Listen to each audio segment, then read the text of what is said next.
আসসালামু আলাইকুম প্রিয় দর্শক, লাভি মোটর পক্ষ থেকে আপনাদেরকে স্বাগতম।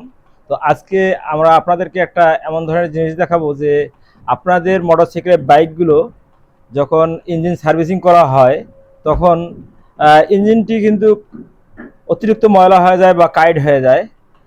এটা কাইড হওয়া অথবা ময়লা হওয়ার কিছু কারণ আছে। অনেক ইঞ্জিন আছে যে গ্যাস হয়ে যায়, অতিরিক্ত মোবিল ব্যবহার করার কারণে গ্যাস হয়ে যায়। আবার অনেকে আছে যে ডুপ্লিকেট মোবিল দেওয়ার কারণেও এটা গ্যাস হয়ে যায়। তো গ্যাস হওয়ার মূল কারণ হলো যে এই বিষয়গুলো যদি যখন আপনারা মিস্টেক করবেন তখনই এই ইঞ্জিনগুলো কালো হয়ে যায়। তা যখন কালো হয় তখন কিন্তু ইঞ্জিনের ভেতর এবং বেয়ারিং যা আছে সব কিছুই কালো হয়ে যায়। তো এই কালো দাগগুলো তো পরিষ্কার করার জন্য আমাদের আজকে একটি টিপস আছে। এই টিপসটি আমাদের এই ভিডিওতে উল্লেখ করছি এবং কীভাবে আপনারা পরিষ্কার করবেন এই বিষয়গুলো আপনাদেরকে আমরা দেখাবো।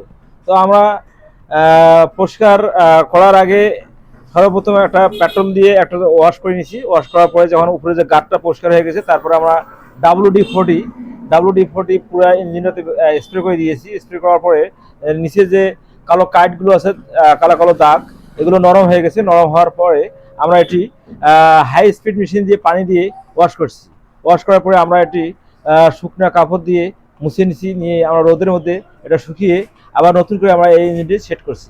তো প্রিয় দর্শক, আমাদের ভিডিওটি ভালো লাগলে অবশ্যই আপনারা বেশি বেশি করে শেয়ার করবেন এবং আমাদের চ্যানেলে যদি আপনারা নতুন হয়ে থাকেন অবশ্যই আমাদের চ্যানেলে সাবস্ক্রাইব করবেন এবং কে কোথা থেকে দেখতেছেন অবশ্যই লাইক করে কমেন্ট করবেন এবং লাইক করবেন। তো ধন্যবাদ।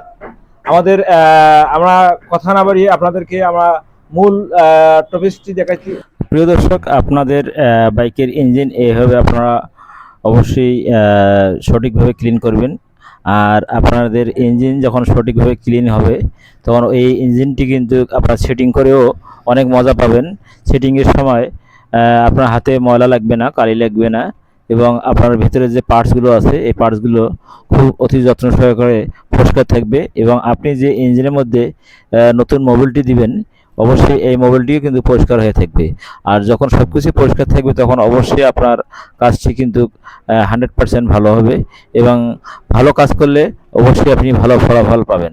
তো প্রিয় দর্শক, আপনাদের বাইক যদি এই ধরনের ময়লা হয়ে থাকে অবশ্যই আপনারা আমাদের ভিডিও ফলো করবেন এবং আমরা যেভাবে কাজ করতেছি অবশ্যই আপনারা এইভাবে কাজ করলে আপনাদের বাইকের ইঞ্জিন খুব সার্ভিস ভালো হবে এবং এই বাইকটি কখনো সহজে পার্টস মার খাবে না এবং এই বাইকের মোবিল যখন আপনার ইঞ্জিন থেকে ডাউন দেবেন তখন কখনো ময়লা মোবিল বার হয়ে আসবে না।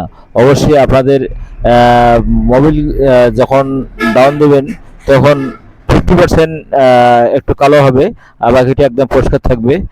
এটা কখনো বেশি একটা কালো হবে না, কারণ আপনার ভিতরে যে ময়লাগুলো আছে, পুরানো ময়লাগুলো, এগুলো যদি আপনি সঠিকভাবে পরিষ্কার করেন তাহলে এই ময়লাগুলো মোবিলের সাথে অ্যাড হবে না এবং মিশ্রণ হবে না। মিশ্রণ না হলে অবশ্যই আপনার ইঞ্জিনের যে মোবিলগুলো আছে এই মোবিলগুলো যত যেরকম নতুন দেন এরকম নতুনের প্রায় নতুনের মতনই ডাউন দিলে বার হবে। আর যখন আপনার মোবিল পরিষ্কার থাকবে মনে করবেন যে আমার ইঞ্জিনের ভিতর সব কিছু সুস্থ আছে এবং ভালো আছে। তো সবাই কিন্তু ইঞ্জিনের ভিতর ভালো রাখার চেষ্টা করে কিন্তু আসলে মূলত পদ্ধতি জানে না। পদ্ধতি জানতে গেলে অবশ্যই আমাদের ভিডিও ফলো করতে হবে এবং আমাদের ভিডিও বেশি বেশি করে লাইক করতে হবে এবং শেয়ার করতে হবে। তো মূলত ঘটনা হলো যে আমরা যে বাইকটি ইঞ্জিনটি কাজ করতেছি এটা হলো বাজাজ ডিসকভার 125। এই বাইকটি আমরা আজকে রাতের মধ্যে একটা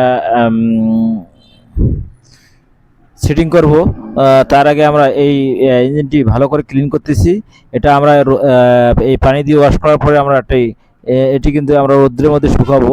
রৌদ্রে শুকিয়ে সুতি কাপড় দিয়ে সুন্দর করে মুছিয়ে নেব, কারণ কোনোভাবে কোনো প্রকার পানির ফোঁটা বা ময়লা বা বালুকণা যেন এই ইঞ্জিনের মধ্যে লেগে না থাকে। এই কারণে আমরা একদম সঠিক ক্লিন করব। সঠিক ক্লিন করে আমরা প্রত্যেকটি বেয়ারিংয়ের মধ্যে মোবিল এবং মোবিল দিয়ে, কাঁচা মোবিল দিয়ে অথবা নতুন মোবিল দিয়ে আমরা সেট করব এবং যেগুলো নতুন পার্টস আছে নতুন পার্টসগুলো বাতিল করে দেব। আর অবশ্যই আপনারা ইঞ্জিন সেটিং করার সময় যত ধরনের গ্যাসকেট পুরাতন আছে সব বাতিল করবেন এবং ইঞ্জিন অয়েল সেল যেগুলো আছে সব বাতিল করবেন। অনেকে আছে ইঞ্জিনের অয়েল সেলগুলো বাতিল করে না। ধন্যবাদ।